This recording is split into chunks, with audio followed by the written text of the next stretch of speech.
Yo, ahead of free agency in the early tampering period, I wanted to take a look at the Seattle Seahawks safety situation. Now, we knew that Jamal Adams was going outside, and he was not long for Seattle anymore. His ass was grass, I believe, when they were starting to make up stuff for him not being there during the season. So we knew he was gone. However, Quandre Diggs is one of these guys that was mixed emotions about. I definitely feel like he has some more football left in him, but I felt as though you guys should probably get rid of him too. Now, they did end up getting rid of both, and in doing so, losing a Quandre Diggs, you lost the ability to close off the middle of the field in certain situations. Now, Macdonald will play a lot more split safety looks, but there will be a ton of post-safety coverage as well.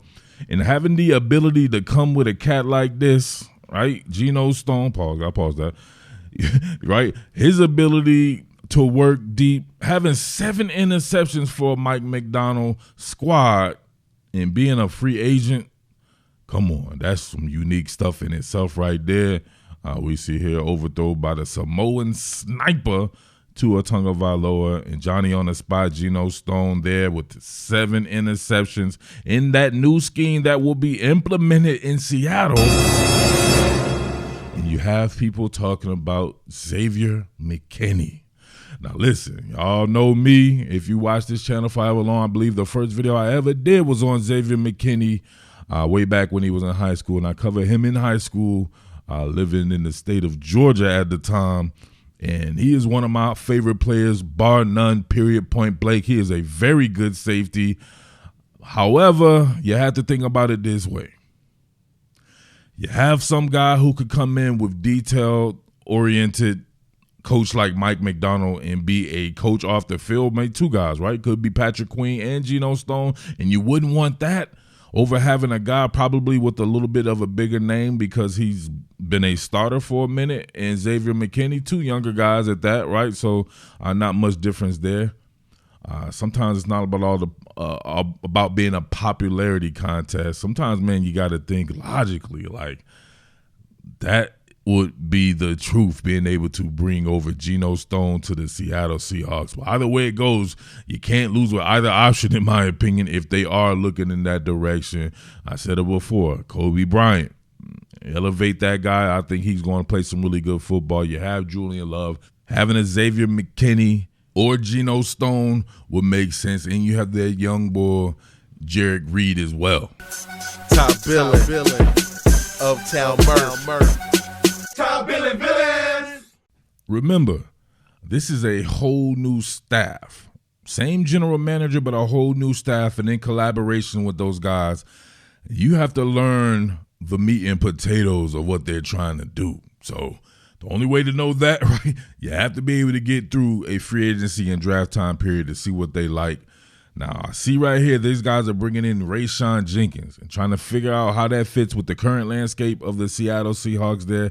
Rayshawn Jenkins has played some pretty good football in the NFL, no doubt about that. First with the Chargers and then with the Jaguars. Definitely a strong safety type.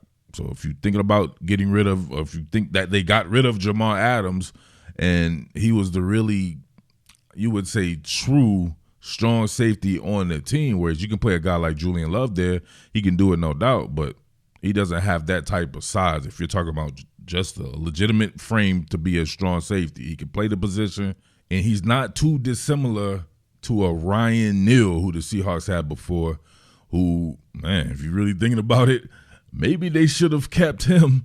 Obviously, you can't keep him over Jamal Adams with that type of contract, but just 1 year later, you look like you're trying to replace Ryan Neal for the depth purposes. Now, I can't say for sure it's for depth purposes, but we shall see. But in keeping up with the Xavier McKinney versus Geno Stone theme, Xavier McKinney is indeed 24 years old. So that's something I already knew there. Definitely wanted to see exactly how old these guys are. So in August. So he will be, this is his age 25 season. And for Geno Stone, we are saying, so he's 24 years old as well. He's from out here in Newcastle, Pennsylvania, out here in this area. And he is going into, wow. So he just turned, or he will turn 20. So they're the same age, theoretically, they'll both be entering their age 25 season. 5'11", 209 pounds for Geno Stone, former Iowa Hawkeye. And then you got, of course, the Alabama man at 6 foot 201, Xavier McKinney. Now, I believe Xavier McKinney should have been a first-round pick, no doubt about that. The guy is just, to me, as heady as a football player as I've ever been around. He is that dude there. You can ask Nick Saban about that guy. But what dropped him, in my opinion, probably was the super slow 40 time that he ran. 4.63. I would have to think maybe he had something wrong at that time, because he definitely seems like he would be a lot faster than 4.63. He thinks faster than 4.63 as well. So keep that in mind there. But the same exact for your boy Geno Stone as well. So you're really splitting hairs when you talk about, to me, their athleticism and even the size there. Stone's probably a little thicker, right?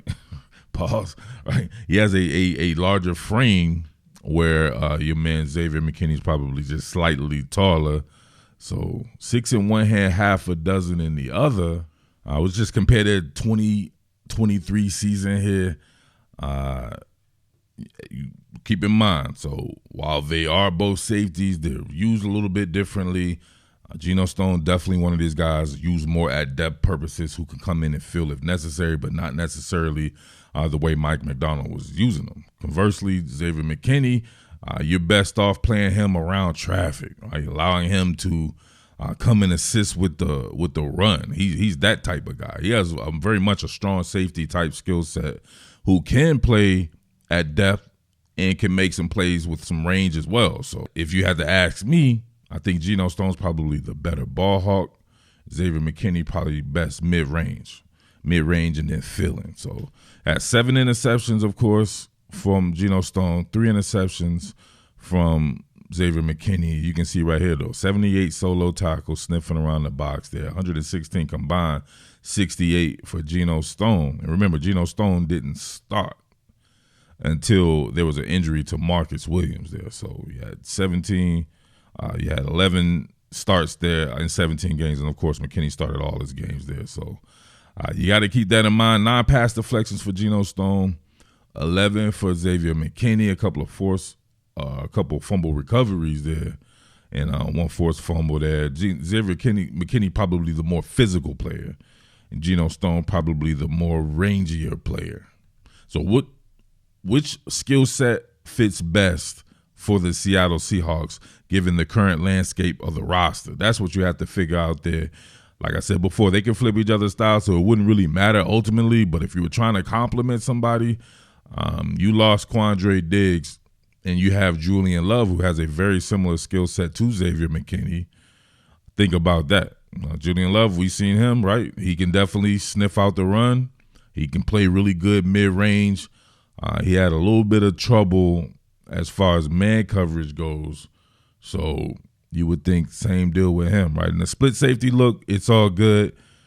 When you roll coverage and you roll to the post, Julian Love shows that he could do that as well, but that's just not the best place to play him. So if you did have a Geno Stone, that would free up Julian Love to do a lot of the stuff that he does best. If you added Xavier McKinney, then it's like, right? So people will say, well, they played together before. There was a lot of times when they were playing, Julian Love was actually having to play nickel because they have similar skill sets.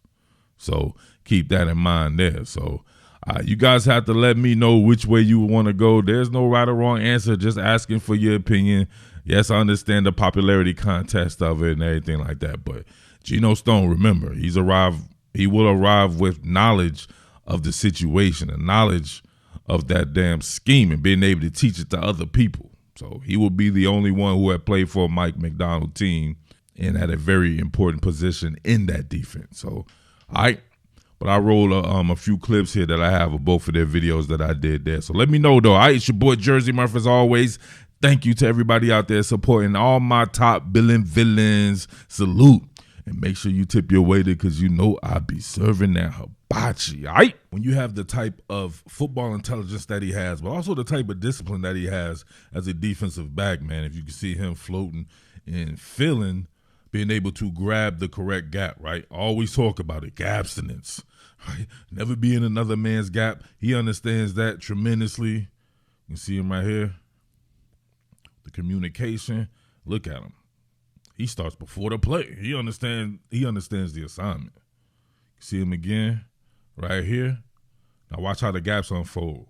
Okereke right here, shooting this gap. You know that there's going to be some type of backside squeeze that needs to happen right here. And you can see it start to form, especially right here on these organic creases. Of course, your man Rayshawn Penny wants to get it right there on a cutback. Not going to be that. You saw who filled? Him. He came in field, put that mental pressure on him right there. Rayshawn Penny, nothing he can do. Great backside squeeze there from Kayvon Thibodeau as well. And then you get McKinney in his gap. Okereke also helping out, and bang, fertilize Rayshawn Penny, something serious. One of his 3 carries on the season, right? Rayshawn Penny signed, one of the first signees in free agency, got damn near just 5 carries. Fangio's scheme's going to have that split safety look. They can work with a little bit of quarters coverage. Xavier McKinney, as we see here, he can fill and spill. He can do everything that a cat like Reed Blankenship can do. So they can flip each other's style. And that's what you want when you have duality at a certain position. Obviously, you can play him at depth, and he's money against tight ends. Like I said before, he has cornerback skills in a safety's body with the head coach's mind. For real, his football intelligence is incredible. And I've known that since I've known him, man, when he was, I think, a junior in high school. Just a couple of plays here to familiarize you guys with Geno Stone and how Macdonald was deploying him. Like I said before, they will work with the split safety stuff, but, man, a lot of the times you can see them work here. As you see in the front, you know that this is going to be some type of man coverage for sure. And you got Stone here riding the stitches. So he's playing deep, just like you would see from a Quandre Diggs circa 2022. Right? So you see with the man coverage right here. Now, he didn't really do anything on this particular play. The ball went to him, and he just caught it, whatever like that. But just to show you that, hey, he could come right over, reprise his role there, and that would free up a Julian Love or also free up a Kobe Bryant, right, to have those guys back there. Or maybe that frees up Kobe Bryant to be the nickel, and then you have Witherspoon playing out wide. So all kind of different ways you could do that. That's another thing. We just don't know what Macdonald or how Macdonald will see some of these players. And maybe he thinks differently of what they were doing before and deploys them just way differently. Or even the personnel, guys who were starting before, may not start now. You just never know. Let's look at another one. On this one right here, you get more of a vertical zone. So working more of that cover 3 look here. You get the outside corners there. You can see them pressing it vertically, stand on the outside while in man coverage. So man with zone principles there, you see Stone here roll to the post. That brings down Kyle Hamilton here, the strong safety. He's working with someone shallowed right there. So your man having to ride the stitches again and then get over to the center. And we can roll it right here. Look at that switch release. Kyle Hamilton gets them down there, and you see Geno on his back pedal. Yaka. There we go. Sits it down right there. You can see it a little bit better from this angle. Matter of fact, here's Stone right here. You can see them, the fabricated pressure, sending Patrick Queen there. Another guy who should be a Seattle Seahawk for you guys there, but Jared Goff, miscommunication, Geno Stone, Johnny on the spot. Smart enough to go ahead and sit it down as well. So, what more can I say? Top Billin.